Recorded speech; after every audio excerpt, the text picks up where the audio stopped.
My name's Pete. I left Microsoft last year for a career break, and I've been out of work since then, and I've been looking around for things to fill the time while I'm not working. And so I got involved with STA, and I worked with a couple of charities over that time doing a variety of technical things.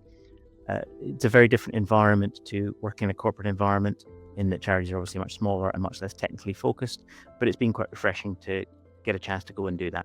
The one I'm working on now is an organization called Street Assist, where really all they want to do is they have a huge amount of data for things that they've done that is in various different places, and they just want to be able to show some dashboards and be able to say to their funders, this is what we've done, how many call-outs we've had, how much money we've saved, what the kind of benefits the charity has. And they just didn't have that information anymore because the person who set it all up and was copying data around spreadsheets had to move on, and so he was only able to help them out very occasionally.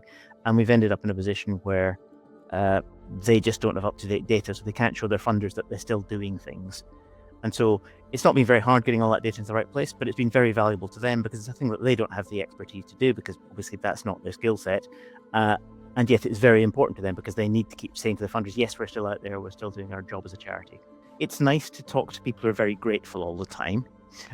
Having again, back to working in a large corporate environment, you're in big teams trying to do things, there's long projects. It is quite nice having the kind of immediate sugar rush of, here's a project, we get it done, and we talk to the charity, and the charity are very happy because this is a thing that they could not have done themselves. And so there's a good warm feeling from that. And the second thing is just kind of keeping my hand in, being able to do some stuff that I've learned how to do over the years, and still being able to do a little bit more of them. It's quite good for you, I think, to keep doing that kind of thing and keep your hand in, keep practiced. I think the main thing, though, is find somebody who will use the skills you've got. There are some skills that are very common and some skills that are very wanted, and they don't necessarily fit together very well. So if you're an expert on websites, then you'll find hundreds of charities who will want what you want. If you've got a slightly more niche skill set, it's harder to find people, but there are definitely people out there who want almost everything. And often the charities don't really know what they want because they don't really know what can be done because they're not tech experts. So go ahead and look around and see what you find.